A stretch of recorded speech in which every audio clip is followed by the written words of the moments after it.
Have you moved so far away from your perfect posture that it feels like a lost battle? That changes today.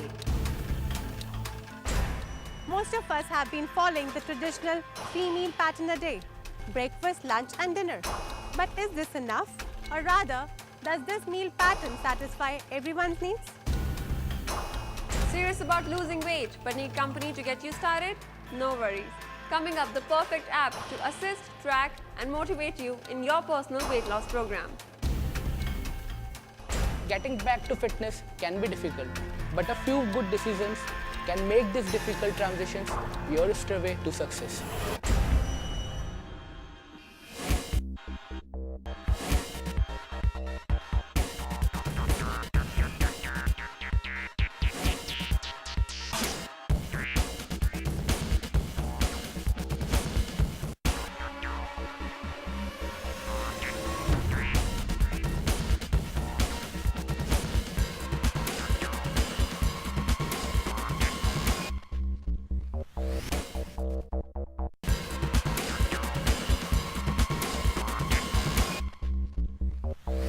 When we have good posture, we stand straight, tall and proud and move and function at our very best. With good posture as our base, we can really build on our strength, flexibility and cardiovascular abilities. But without it, we are building on weak foundations. Human posture is generally evaluated in relation to a plumb line, an imaginary line that runs through the center of gravity of your body. The ability of the body to adjust around this plumb line so that both sides look balanced is what constitutes good posture. In an ideal scenario, this plumb line should go through your earlobe, your shoulder joint, hip joint, slightly in front of your knee joint and just in front of your ankle when standing sideways. Any deviation from this ideal causes muscular imbalances in the body. Why? Well, think of the body as a continuous chain of links that are balanced one on top of the other, starting with the mobile ankle joint, on top of which is the knee joint, on top of which is the extremely mobile hip joint, on which balances the spine, on which balances the shoulder girdle and the neck. All of these are held in place in a delicate balance by optimal muscle tone, and if one link loses its place, it has a ripple effect on the entire postural chain. Now, whenever this chain is unbalanced, it causes some muscles to work harder than the others. And over time, these muscles become stronger, more dominant, more tense, while the other muscles weaken. All this is going to devolve into poor posture. And as your posture continues to deteriorate, your joint movements get affected because now the joints are being pulled and pushed by these dominant muscles. This is going to lead to pain, stiffness and loss of motion. But fix these imbalances and you will improve your posture, and all that pain associated with bad posture is going to go away. One of the most common postural deviations is the forward tilt of the pelvis, which increases the curve and the strain on the lower back and is almost always accompanied by a protruding belly, caused by weakness in the hamstrings, glutes and abs, and tightness in the hip flexors. This is common in people who sit around a lot. This posture will leave your lower back tight, overworked and painful. But with a few easy steps, this can be corrected.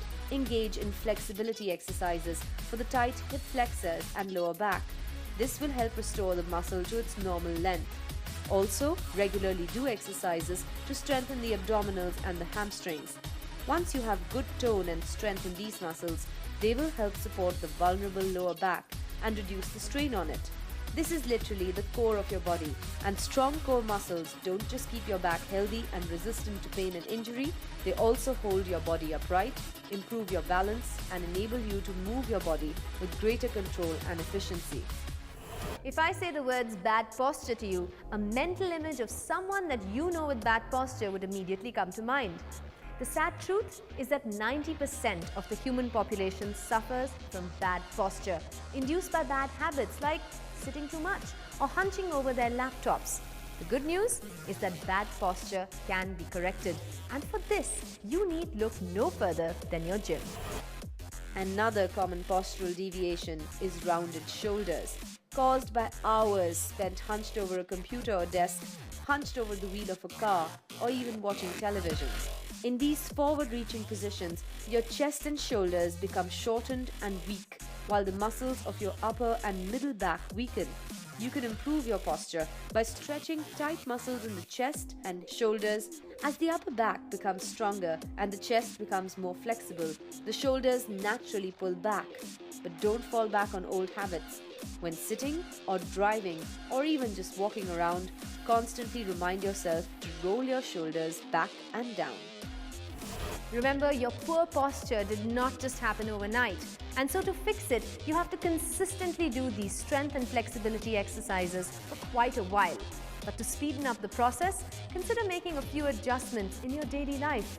Remember to sit straighter. Remember to roll your shoulders back and down. Remember to walk around a lot and stop being stationary. And if you're carrying a heavy bag, don't always carry it on the same side. Most people think of the back and shoulders as keys to good posture, but the position of your head and neck is just as important. When viewed from the side, your ears should be in line with your shoulders, but most people's heads push forward. This is usually accompanied by a protruding chin and rounded shoulders. By regular neck retraction exercises, your head will once again center itself just above the shoulders, a sign of proper posture that may also decrease chronic neck pain caused by these imbalances. You may say that every body is unique and different, but that does not mean that the same rules for posture correction do not apply to you. Because underneath our very unique skin and features, the basic mechanics of our bodies are the same, and understanding them better moves you one step closer to the perfect body.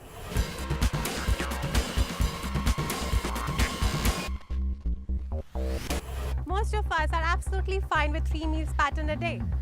But there are days when we crave for more, sometimes even less. So what is the right meal pattern to follow? The traditional 3-meal pattern through the day, or the fitness expert recommended spaced out smaller portions through the day? Let's find out. Whether you opt for the 3 or the 6-meal dietary daily pattern, the actual question your meal plan needs to answer is, how often does your body need to be nourished to keep pace with your hectic and demanding lifestyle? The 3 meals a day ritual most of us follow today came into existence because of working conditions which required such a dietary pattern.